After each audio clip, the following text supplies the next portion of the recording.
aller à New York faire le sitting pour que l'envoyé spécial, bon, entre-temps, Fengol est parti. Je ne sais pas, ils ont vu qui dans des réunions. Georges Mousse. Des opposants dynamiques. Voilà. Alors, comment faire maintenant dans cet état des choses où le calendrier est publié, au lieu que les gens se préparent à leur base, dans leurs partis respectifs, ils commencent à dire on ne veut plus de la démocratie à la base. Bon, comment faire? C'est une question à laquelle moi je ne peux pas répondre. Qui a peur d'aller aux élections? Je ne suis pas conseiller de la majorité de l'opposition. Oui. Mais seulement, le calendrier... Ça vous gêne ou pas? Le calendrier, il a été publié. Oui. Nous le constatons tous. Oui. Oui. Sauf qu'il faut souligner, Jean-Marie, que le calendrier a été publié sous pression. Hein, parce que c'est tous les pays... mais ça fait un an quand même qu'il y a eu la partielle, et après il y a eu des débats, etc. Mais il est publié. Je disais que le calendrier a été publié sous pression. Oui. La Belgique, la France, les États-Unis, PANF, normalement, l'a publié. Oui. Au point qu'aujourd'hui, lorsque vous lisez ces calendriers, même si on est aux humanités, on se rend compte que c'est un calendrier qui sera difficilement réalisable. Mais pourquoi on l'a exigé global alors? Si c'est difficilement. Il est dans le temps. Jean-Marie, pourquoi vous avez l'habitude de me couper quand je parle? Je ne vous coupe pas, je vous laisse la parole. Je disais... Suivez un peu ma réflexion. Ce calendrier a été publié sous pression, sans tenir compte des paramètres contextuels.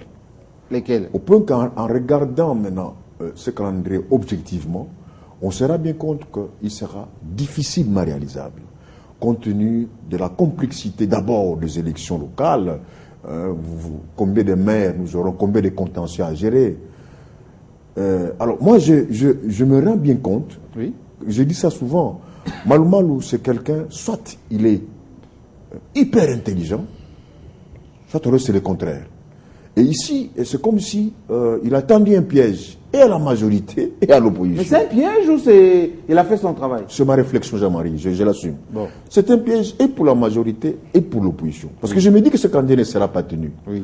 Comme il ne sera pas tenu, ça signifie que nous n'aurons pas d'élection présidentielle à la date indiquée par Malou Malou. Raison pour laquelle j'ai l'impression que l'UDPS a déjà compris, parce que l'UDPS a toujours une longueur en avance par rapport aux autres, a dit non, passons seulement à la présidentielle. Parce que s'il faut suivre ça séquentiellement, tel que Malou Malou l'a proposé, nous n'aurons pas d'élection présidentielle. Mais c'est également, quand je dis que c'est un piège pour la majorité, parce que la majorité, en acceptant que voilà, le 29, quelle date là? C'est la fin du mandat. Maintenant, on préparerait notre chaos. Parce que si tant est qu'il n'y a pas élection ces jours-là, quelle est la recette qu'on propose à la population? C'est là qu'on a vu le 19, le 20 et le 21. Il n'y a pas un plan B. Maintenant, pour l'opposition a demandé, le calendrier, il faut que le calendrier soit là. Mais le calendrier est là.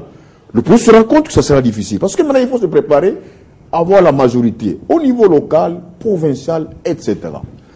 Et je me dis que ces pièges, il y en a qui mal qui peut le déjouer. Ça ne sera ni la majorité ni l'opposition. Parce que je peux vous poser la question? Nous sommes aujourd'hui au mois de mars. Jean-Marie, on se retrouvera ici 2 ans après. Oui. Nous allons constater, moi et vous, alors, nous gardez la parole et répondez à la question très tranquillement, parce que ceux qui nous suivent, ils vont dire, Paul Diakessé, et je vais rebobiner les bandes, vous étiez en train de dire ici, nous sommes un pays, il faut qu'il y ait la démocratie à la base. Vous avez parlé de la maman d'Engaba tout à l'heure. Pourquoi? Oui. Je suis d'accord. Je repose la question. Oui. Pourquoi on a exigé le calendrier global où on doit donner la parole à la base? Depuis 1960, on n'a jamais laissé le peuple voter. Mais vous savez... Pour qu'il y ait la légitimité, on a toujours nommé le bourgmestre, le chef de quartier, toujours nommé. Pour une fois, on dit voilà, dans ce calendrier global, on commence par la base pour que la démocratie grandisse au fur et à mesure. Vous êtes pour ou contre? Laissez-moi apprécier votre question. Oui. Mais c'est vrai que la démocratie doit commencer à la base. Oui. Parce qu'aujourd'hui, nos villages, nos secteurs sont vidés, tous viennent au Parlement. Oui. Raison pour laquelle, lorsque ça dit qu'il y a des territoires non contrôlés, c'est parce que les élites ne sont plus là. Voilà. Voilà. Donc il faut commencer par le local. Voilà. Oh, vous savez, Jean-Marie, il y a un contentieux. On n'a pas fini encore les élections de 2006. On n'a pas encore fini. Oui. Mais parce que vous avez mis à la tête, chaque fois quand vous... Est-ce que ça ne vous étonne pas quand vous mettez Malou, les gens boudent? On les boude. Malou, on les boude. Les gens qui ne sont pas là, qui ne font pas le travail pour la population. Ils ont un agenda caché. Mal, on connaît son agenda. Raison pour laquelle, lui, quand il aura KO ici, du genre 19, 20, 21, il va se sauver. Il a un passeport épiscopal qui va l'amener ailleurs. Donc ça signifie que nous n'aurons pas d'élection. Or, si jamais il y avait une bonne volonté de faire, on aurait dû, Jean-Marie, on aurait dû faire le local depuis longtemps. Pourquoi les Kengo maintenant ont 3 ans de plus? Oui. Pourquoi les gouverneurs ont 3 ans de plus? On aurait dû commencer. Alors, non, pas attendre Jean-Marie, pas attendre la fin, la veille de la présidentielle. Oui. On devait faire ça avant. Malheureusement, on devait le faire déjà après 2006. Mais on avait des niais. Le monde devait commencer. Moulounda pour faire une nouvelle CENI. Alors, tout à fait. Je vais terminer parce que je sais qu'il va faire son travail, son job. Mais je vais terminer en disant simplement. Non, je vais terminer en disant simplement. Oui. Que ce calendrier ne sera pas tenu, il est irréalisable, et Malmal le sait. Il est tellement malin, il le sait. Il est malin. Il le sait. Qui a peur des Non, je voudrais m'insurger et refuser obstinément de marcher sur ces traces du prophétisme. Oui. Le calendrier qui n'est pas encore entré en application, déjà on prophétise sur la non-réalisabilité de ce commandant. Voilà. Je ne veux pas vraiment marcher sur ces traces.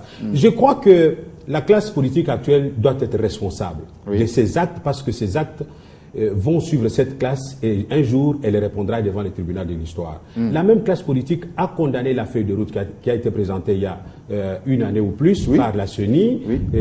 On a dit que c'était partiel, il fallait un calendrier global, électoral global. Maintenant on présente un calendrier global, on dit non, c'est irréalisable, il faut un calendrier partiel, encore une fois, qui ne tienne compte que de l'élection présidentielle et des élections législatives. Moi je crois que là il y a un problème et notre peuple doit vraiment ouvrir l'œil et le bon. Moi je salue de deux mains l'initiative du président national de l'UDPS, Etienne Tshisekedi Mulumba, de suggérer à ses partenaires, à ses adversaires politiques, le dialogue. C'est une bonne chose pour que les gens se parlent, qu'ils voient qu'est-ce que nous pouvons faire au cas où, c'est une hypothèse, au cas où le calendrier ne se réalisait pas dans le délai constitutionnel, qu'est-ce que nous pouvons faire pour que le pays ne bascule pas dans une crise qui puisse faire couler encore le sang. C'est une très belle initiative, déjà une initiative qui a été prise par le président Kabila lui-même, qui a tendu la main. Nous nous retrouvons maintenant en face des deux mains tendues, quitte aux acteurs politiques de voir dans quelle mesure ils peuvent orienter le débat. Voilà, tout à fait. Rattrape le train. Donc les idées proposées par le président Tshisekedi, d'une manière générale, sont très bonnes, mais discutables à quelques nuances près. Je prends par exemple là où il dit qu'il faut changer la commission électorale indépendante, il faut désigner des nouveaux membres qui viendraient de l'opposition, qui viendraient de la société civile, essentiellement.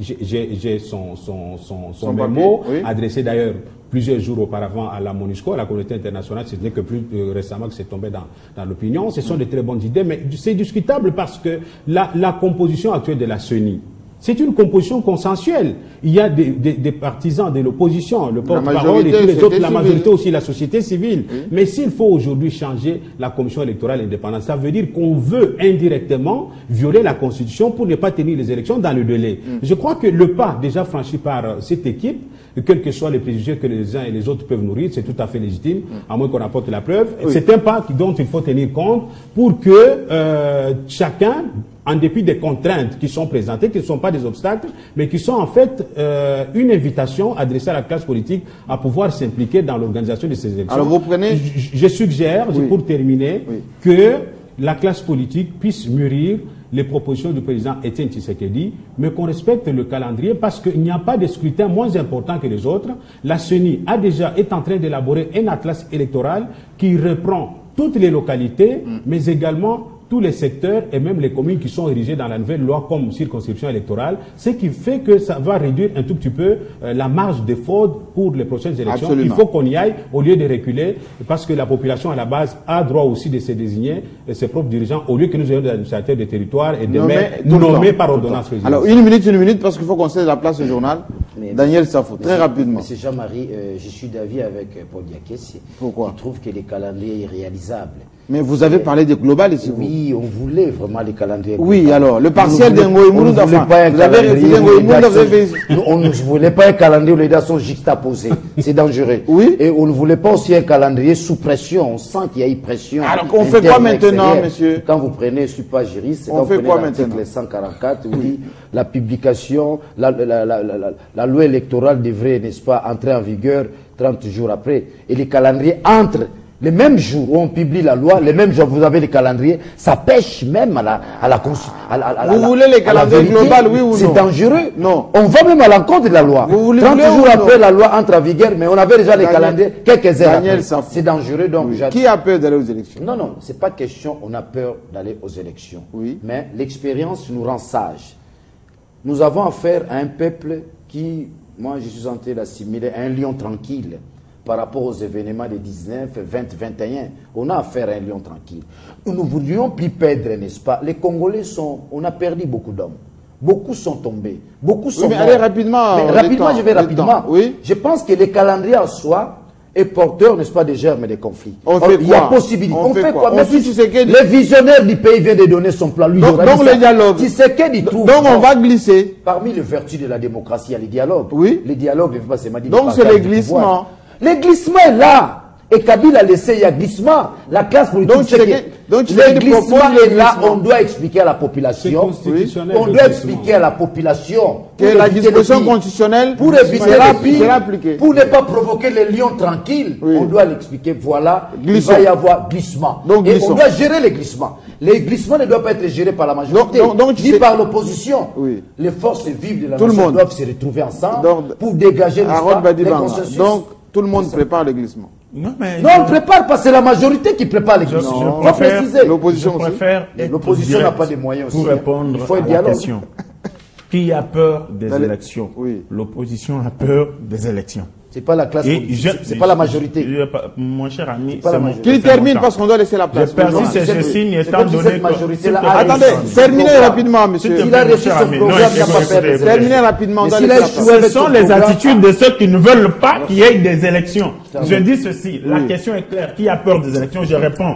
L'opposition a peur des élections. Je le dis sur base des preuves intangibles. Oui.